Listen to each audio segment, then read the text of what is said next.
Hey everyone, so this evening I want to do a 6-month review on this 5x8 trailer.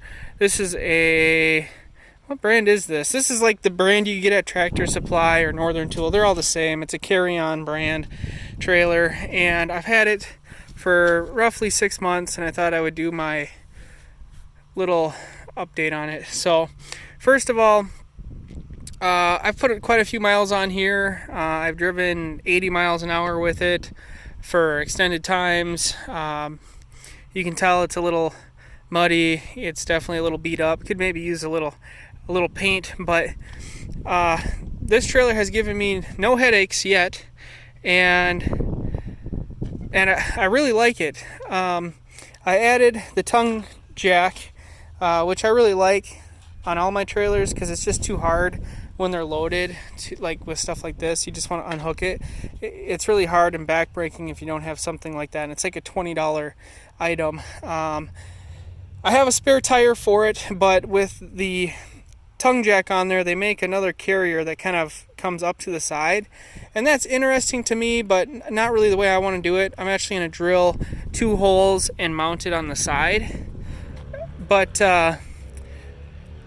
the only other thing I'd really modify is I'm going to cut these corners because my daughter runs around and I'm so worried she's going to smack her face on this corner. So I'm going to like cut and round these off with my grinder. But fit and finish wise, the paint held up okay.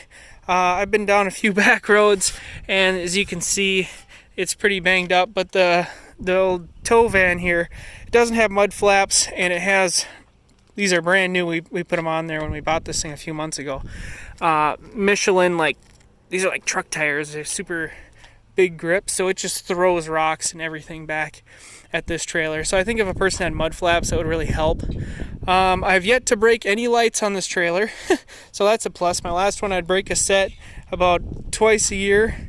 So these ones have managed to survive. Almost broke this one. I broke the license plate holder off of her, but we didn't bottom out that bad, I guess.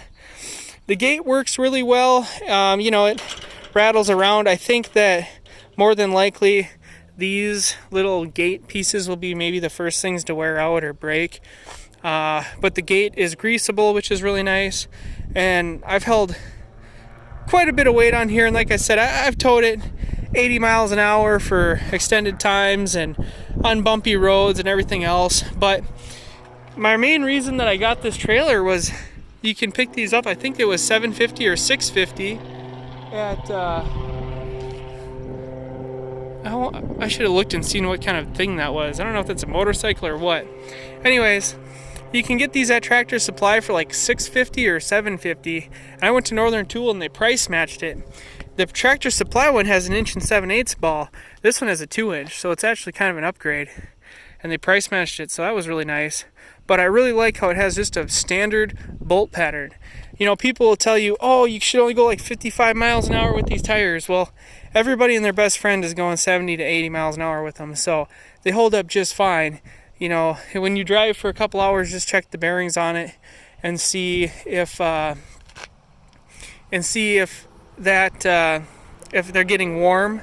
But honestly, just repack them once a year, once every other year, or whenever you feel necessary, just repack them. They'll stand up just fine. But I do like the fact that it's just a standard 5-bolt trailer tire, so you get a flat tire, you can go to Walmart's, any hardware store, just every place carries these tires. So a spare tire was like $50, and I have it in the van. It's stashed away somewhere in here. It's underneath everything, so hopefully I don't have any troubles. But regardless, this trailer has been really nice, and I'm really glad I bought it. You can see just how bad this one takes a little bit more hits apparently than the other one, but yeah, it's been a really good trailer. I don't have any issues with it. People say, oh, spend 2-3 times as much because that trailer is way more sturdy. Well, yeah, it does flex a little bit left to right. You could put, an A-frame on it, but this is the perfect trailer for, I don't know if you'd say a weekend warrior, somebody that has a 4-wheeler, or maybe you have a lawnmower you're bringing up to the cabin, or deer hunting, duck hunting. this kind of stuff, you go into to the place to get landscaping block or whatever, as long as you keep it within its limits, totally great trailer. People like to think that they need to, you know, have this huge heavy duty trailer that can hold, you know, 10,000 pounds, and all they're ever doing is bringing leaves to the dump. You know, I'd say get one of these, and if you wear it out or it breaks on you, then you know if you use it for a year and it's all the welds are breaking and it's the axle's bent the wrong way, yeah, then maybe you want something else. But for 90% of the people, this is a great trailer, great value. I'm a welder by trade, and I can tell you right now, I can go through this thing and I can find every bit of that $750. I mean, in the material, in the axle and the tires, I mean, just take it and price it out, from the coupler, the chains, all the steel. You're gonna get your money's worth, that's for sure. And it'll work great for what it's made for, right? Also, if you wanted to, they make these with wood on them, and that would actually help with the rigidness as far as the flex. It's hard to see right now because it's kind of loaded up, but if you're worried about that, you can lay wood down on the bottom of it, bolt it right up to that mesh, and that in itself will strengthen it entirely. But you can also put wood on the sides of it or whatever. I mean, this is the perfect trailer for any do-it-yourself. If you want to start a little lawn care company, I mean, whatever you want to do, this is a great option. So I just thought I would, you know, I'm rarely happy with things. You know, I'm always trying to switch it up or do something. And I had a 4x8 trailer before, and it had these really big, nice highway tires on it, yada yada. But I wasn't happy with it because everywhere I go, it's in like the middle of nowhere. So if I get a flat tire, I have to get it fixed at a tire shop. You know how hard that is to find when you're in the middle of nowhere? So I wanted something I could have a spare tire on hand.